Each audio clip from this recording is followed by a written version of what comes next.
po, Chair, yung magkano po yung cost ng 6 million and overall, magkano po yung mawawala sa COMELEC? Yung pong isang balota kasi is more or less 22 pesos. Yan po yung binabayad natin sa National Printing Office.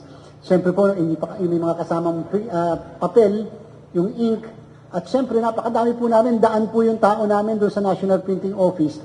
Overtime namin, meron po kaming day shift na sinesweldohan po namin, at siyempre meron pong overtime payments din. At dahil po dyan, yan po more or less ang gastos natin so far dun Suprema ay immediately executory. Ibig sabihin, kinakailangan ipatupad kaagad. Yung po ang pinaka rin ng COMELEC kaagad, yung naging directive na yan ng Korte Suprema. Sir. Sorry. Last for me na lang po. Could the COMELEC have waited instead of now having to dispose of those printed ballots? Hindi po kasi, with all due respect, kami pwedeng maghintay sapagkat hindi rin po namin alam kung kailan ang aksyon ng ating pong kataas-taasang hukuman. Hindi naman po kami pwede dumulog sa kanila sapagkat independent body ang COMELEC at syempre, ginagalang natin sobra ang independence ng Korte Suprema. Bagamat tayo sumulat po sa ating punong mahistrado, ini-inform po natin na Supreme Court na tayo ay magsisimula na.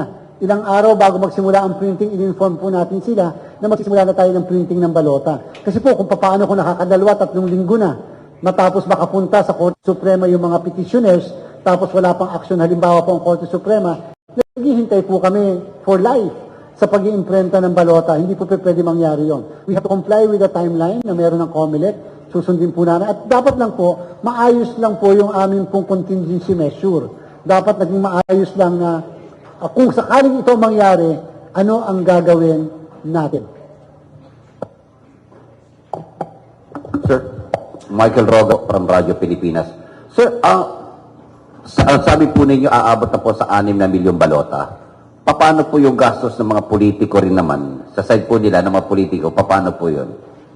Naunawaan po natin. Alam niyo po, letter M po kasi yung pangalan ng kandidatong nakakuha sa national position, sa senador na posisyon, and therefore pag pinasok po natin, pag binilang niyo po yung sa 66 na present na kandidato, ay 12 pong senador yung nasa ilalim na maaaring maapektuhan, maaaring nakapagpa-imprenta na ng mga pangalan na may numero, and therefore kasama po talaga yon sa mga consequence at dahil dito sa pangyayaring ito. So, ngayon po, kung sakali naman mag-withdraw yung isang kandidato na sinasabing posible mag-withdraw, magiging 66 pa rin yung kandidato. Kasi kung technically kung isasama yung isa, ay magiging 67. Pero kung mawawala naman po yung isa, 66 pa rin, kaya na medyo tingnan natin kung may magbabago yung sa pagitan ng letter S at pagitan ng letter M, kung sakasakali. Yung po kasing posibleng mag-withdraw, kahapon ay na-convey natin yung ating payo sa kanilang kampo na papayagan namin ang withdrawal ng mismong naturang personalidad kahit hindi siya ang pumunta. Basta merong certification ang doktor na hindi kaya ng pangangatawan na makapunta sa COMELEC. Papayagan po namin via a representative. May existing en banc resolution po patungkol sa bagay na yan. Sir, doon po sa timeline po ninyo, kaya pa rin po ba na maabot yung April 14 na deadline po ninyo para po sa imprenta ng balota? Kahapon po sa ating emergency meeting, nabanggit na natin, meron tayong 2 bagong makina, merong 4 na makina ang National Printing Office na ginamit ng printing ng balota ng mga nakakaraan. Naging mabilis yun, naging successful. Ngayon po, pinag-iisipan na natin at maaaring i-recommenda ng inyong lingkod sa Commission en Bank na yung lahat ng makina ng NPO, kasama yung 4 at yung 2 na ginagamit sa kasalukuyan ay baka pwedeng magamit na. Pinapara-aral na rin natin sa Law Department ng Komisyon paano ang pwedeng gawin namin upang magamit namin yung 4 pa na makina ng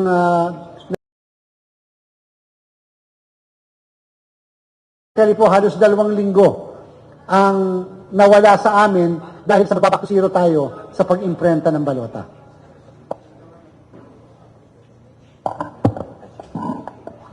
Sir, good morning. Mongo Alves po sa TV5. Sir, alam naman po natin na there will always be chances na makakuha ng TRO ang mga candidates na hindi ho nakasama sa balota.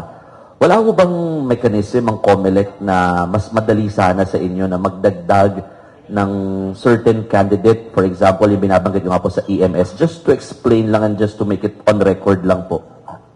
Alam niyo po, ang hindi namin sinasabi sa lahat, pero yun po part ng security measure. At yan po'y alam ng lahat ng nasa IT community. Kasama na rin po doon sa mga printing business and businesses, lalo na kapag ka ito ay isang automated printing, halimbawa. Yung pong election management system ng COMELEC, yan po ay walang provision o feature na pwede magdagdag.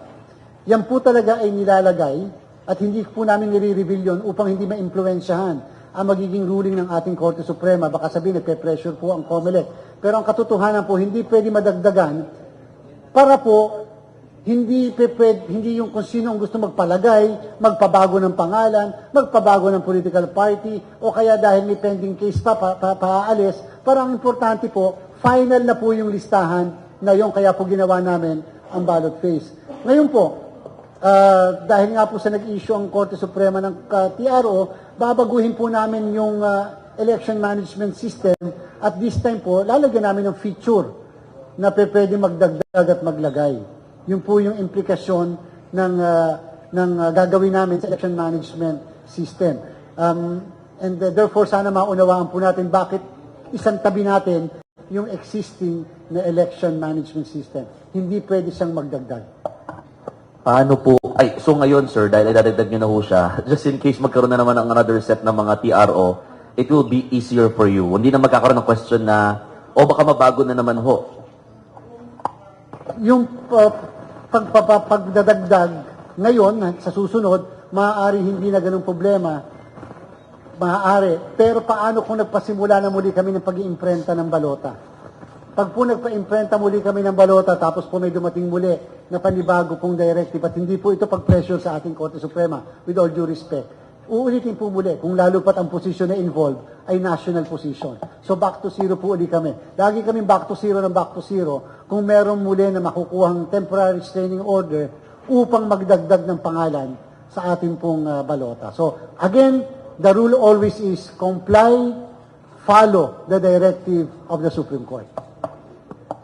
Sir, yung sa printing ng ballots, alam ko po wala pa kayong sinasabi kung kailan ulit magsisimula. Pero kahit target date po, kailan? Sana po Monday makapagsimula kami. Yung election management system po natin na gagawin, sana magawa in 2 to 3 days.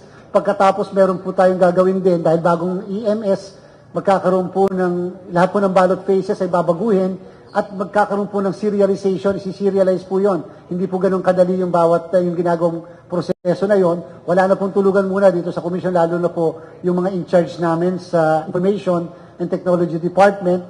At pagkatapos po kinakailangan ihanda yung mga dokumento kung gagamitin man yung mga balota po ng mga machine, National Printing Office. So hopefully po Monday. Kaya lang, meron po tayong gagawin na trusted build na naman ng ating pong international certifier na hopefully magawa po ito ngayon darating na Enero 18 at 19. At the same time, dahil din po sa pangyayaring ito, minarapat natin na i-push back, i-reset yung pong ating mock election na sa halip na sa 18 ay gagawin na po ito sa 25 on the assumption na lahat ng mga dapat namin gawin na binanggit ko ay nagawa namin. So 25 na po. Pati po yung sa overseas voting na mock election, kasamang internet voting at manual voting ay atin din pong minarapat na i-reset. Kasi babaguhin din po yung mga pangalan o yung numero ng pangalan ng mga kandidato na naandun. Sir, uunahin na ba natin yung printing ng mga test ballots bago po yung sa ibang balota? Opo, at para lang din po maintindihan ng lahat. Maliban sa test ballots, kinakailangan natin yan kasi sa test ballots, naandun na yung mga pangalan dapat, kumpleto, etc. Pero maliban po dyan, at kinakailangan talaga ulitin ng lahat maliban po dyan, hindi po kami makakapag-conduct ng final testing and sealing 1 linggo bago mag-eleksyon nang hindi tapos lahat ang printing ng balota sa buong Pilipinas. Bakit? Yung po kasing final testing and sealing, 10 balota po yan bawat presinto na magpapaboto ang mga teacher 10 araw bago mag-eleksyon kasama na po yan kasi sa iniimprenta na balota. So, again, ibig sabihin, lahat po ng activities na may kaugnayan ng balota will have to be reset and pushed back. Delayed na ba kayo, Chairman? Delayed na po kami talaga sa kasalukuyan. At yung pong 22, yung pong binanggit namin sa inyo na 77 days, kung mawawalan po kami ng mahigit 2 linggo, more or less na mawawala, yung po yung mamaminus natin sa 77 days. Kaya talagang ang option ng COMELEC ay gamitin ang ibang makina ng National Printing Office. Sir, sino na po yung sasagot ng printing ng mga bagong balota? Kasi nakabundle po ito sa Miro, sa ACMs. Sino na po sasagot? Pag-uusapan po natin yan, pero siyempre kung kayo man po yung provider, hindi na nyo naman kasalanan na biglang nagkaroon ng restraining order, so hindi nyo pwede i-charge sa kanila yan. Kasi technically, nag-print naman sila at nag-iimprenta naman sila ng naka-6 na milyon na nga. So more or less, sa bandang huli, ang COMELEC lahat nakakarga. Sa COMELEC lahat nakakarga. Kung ano man po yung gastos dito. At siyempre, hindi naman pwedeng walang babayad sa NPO, libre na lang dahil na-TRO tayo. Babayaran natin ang printing services ng National Printing Office. Sir, last na po from my end.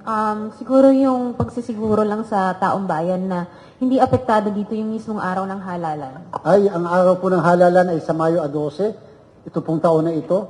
Hindi po yan marireset sapagkat yan po ay nakalagay sa saligang batas. Maliban na lang kung meron pong deklarasyon na tinatawag na postponement of the election. At wala po tayo iniisip na kahit na anong postponement. Gagawin po ng inyong Commission on Elections ang lahat. Huwag po kayong mag-alala. We will be in control of the situation. Kasama po yan sa ating po mekanismo na contingency na kung sakasakaling ganito ang mangyari. And therefore, again, may gastos po. Gumastos na po tayo. But part po ito kasi ng isang legal process. Chet. Sir, Fanny Vargas po, DCWB. Yung pong hihingi ba kayo ng additional budget sa Congress since malaki yung gastos at may possibility na baka may additional expenses pa later on dahil nga sa mga biglaang pagbabago na to at epekto ng naging desisyon po ng Korte Suprema. Yun po muna. Siyempre po, yung pagkahumingi ka po ng budget sa Congress, ang tawag dyan, special appropriation, may proseso, mahaba ang proseso. Kung sakasakali man, titingnan natin kung ano pa yung part ng budget natin na pwede munang ipagpaliban. May power naman po ang COMELEC to realign our budget sa base sa pangangailangan natin. Titingnan po natin. Basta ang importante po, wala po muna tayong problema sa budget. Later pa naman kami babayad sa NPO, di bago na namin problemahin muna yon. Ang importante, makapag-imprenta na kaagad tayo ng balota at all costs, kaagad, para naman po hindi po mag-agam-agam ang mga kababayan natin. At syempre mga kandidato, yung maging sigurado kaagad ano ang numero nila. Magsisimula na po ang kampanya natin sa national position sa February 11. At alam din po namin, we are fully aware, na madami kaming hindi pinagbigyan ng mga petisyon sa pagpapa-accredit ng mga party list. At yan din po lahat ay pending sa ating kataas-taasang hukuman. Sir, follow-up po regarding doon sa nabanggit nyo na yun. Ano po ang pwedeng solusyon para hindi po maapektuhan ang pag-imprenta ninyo kung may mga hihirit pa na mga party list group na nag-disqualify, mga aspiranting mga nag-disqualify both national and locals, sa mga linggo leading to the elections. Hindi po ngayong January, hindi po February, kundi mga Marso maghain ng petisyon sa Korte. Ang kasagutan po dyan ay talagang nasa ating pong kataas-taasang hukuman sapagkat mawawala na po kami ng jurisdiction, tinapos po namin yung lahat ng kaso. At patuloy po namin sinasabi ng mga nakakaraan sa inyo na as early as November, lahat ng nuisance cases, second week pa nga lang po, ay natapos na namin kahit sa en-banc level. Tinapos po namin yan upang mas mapagbigyan ng tamang panahon ang mga hindi pinalad sa COMELEC na makataas sa Korte Suprema at makakuha ng remedyo sa kanila. So yan po lahat ng yan ay nasa balikat na po ng ating kataas-taasang hukuman. Huwag po natin silang ibigyan ng pressure at yan po naman ay parte ng proseso. Ang sa amin, hanggang kaya po namin na makakomply, makasunod sa directive, gagawin po namin. Hindi po ito kauna-una ang pagkakataon. Nung dati po may nakakuha ng TRO, nag-iimprenta na ang COMELEC ng balota, katulad po ng PGBI, katulad po ng Ladlad. Kung natatandaan nyo, meron din pong kandidato for Vice President na nakakuha ng TRO, pero at that time, hindi po nakapag-comply ang COMELEC, hindi na po naisama ang pangalan, hindi po nag-ulit ang COMELEC ng pag-iimprenta ng balota, at ang nangyari po yung party list na hindi nakasama, yung sumunod na election na lang sila nag-participate. First time po ito sa pangyayari natin sa ating pong electoral history na ang COMELEC ay mag-o-order ng reprinting back to zero ng mismong balota bilang pagtalima sa utos ng ating kataas-taasang hukuman. Good morning, Chair. Gandang to UNTV. Doon sa follow-up ko lang yung plano niyo pong gamitin na yung 4 na machine po ng NPO. Ano naman yung inaasahan po ng mga tao na pagkakaiba? Kasi iba yung machine ng dalawa, sa kulay, paano pong, anong expected, baka magtataka yung tao, bakit iba yung kulay ng aming balota sa kanila. Habang nandito po tayo ngayon sa bulwagang ito, ongoing po ngayon yung pagsubok ng makina ng National Printing Office. Inaalam kung kakayanin ito talaga na maitugma doon sa mismong election management system na gagawin natin at susubukan din mag-imprenta ngayong umaga doon sa mismong makina ng sample na ipaparan din natin sa mga makina natin. I-reconfigure na po yung makina ng NPO para lang kung sakasakali magdesisyon tayong lahat gagamitin ay handa. I-reject ba ng makina yung lahat ng produkto ng NPO machines o ito ay tatanggapin? So, yan po yung aalamin ngayong umaga ng COMELEC.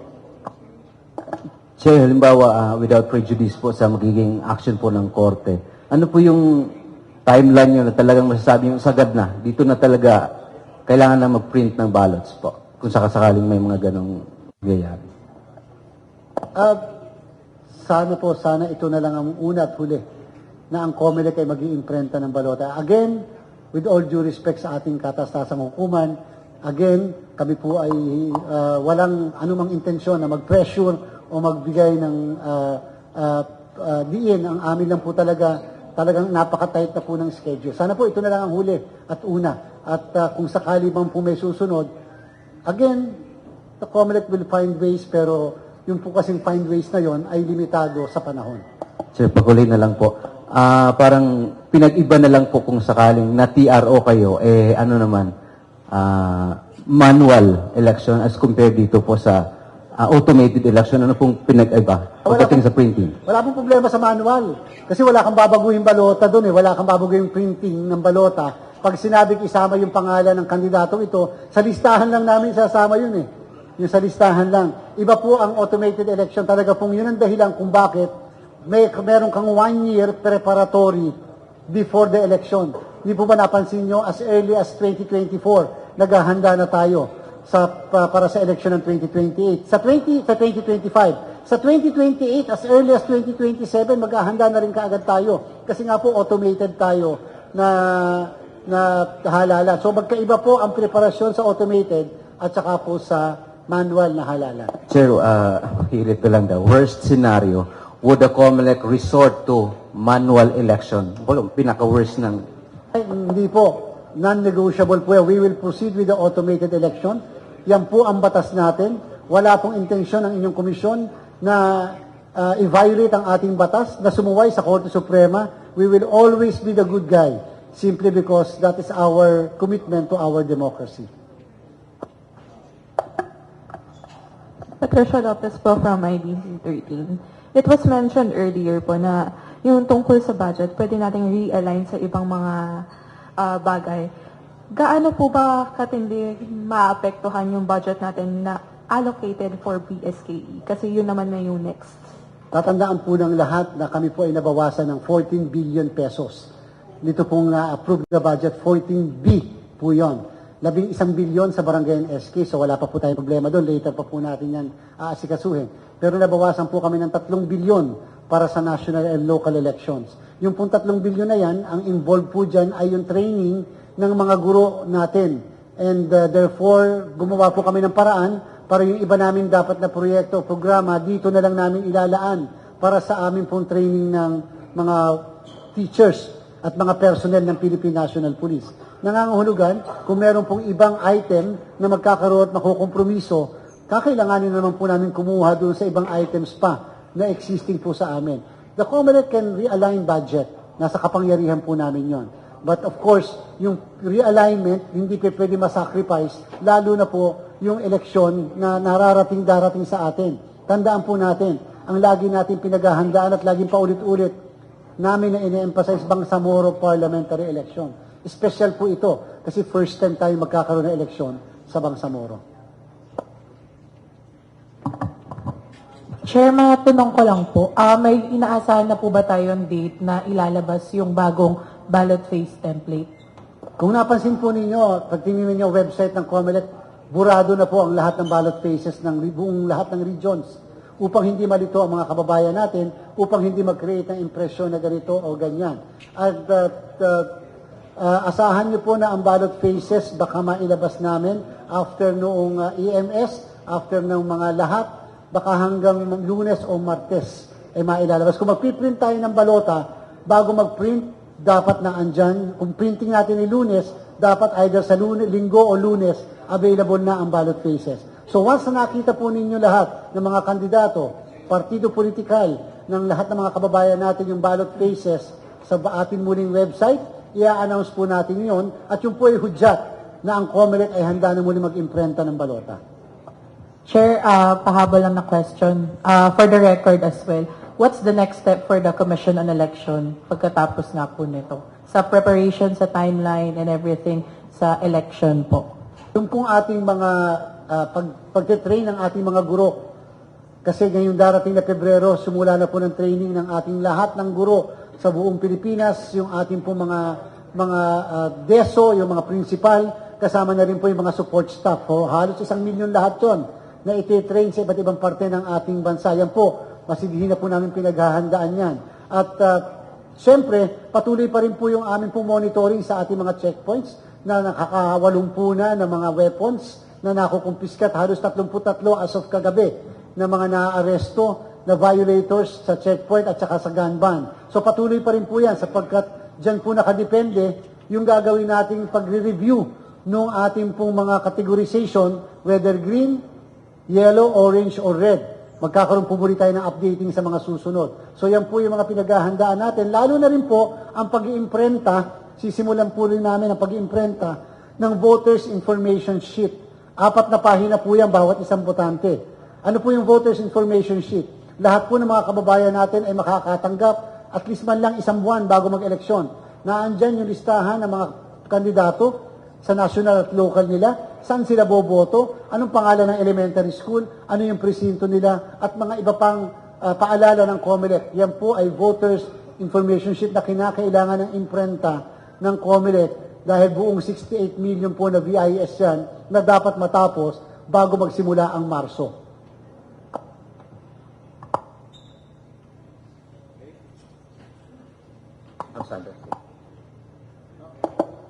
Jeff, pa-clarify lang po, may effect po ba siya na, tama po ba sabihin na maapektuhan yung source code dahil magdadagdag tayo ng names? Yan po yung ikukonsulta pa natin, kagahapon pa po natin yung pinag-aaralan. Pero mukha naman pong hindi. Kasi yung EMS naman, yung system naman, yun ang kinilala ng source code. Hindi naman yung individual. Nakapasok na yun doon sa EMS. So mukhang hindi naman para galawin ang ating source code. Kasi pag ginalaw po yun, pagsisimula ka na naman sa panibagong source code review. Mukhang EMS lang po ang kakailanganin namin baguhin, galawin, at walang epekto yun sa ating pong source code.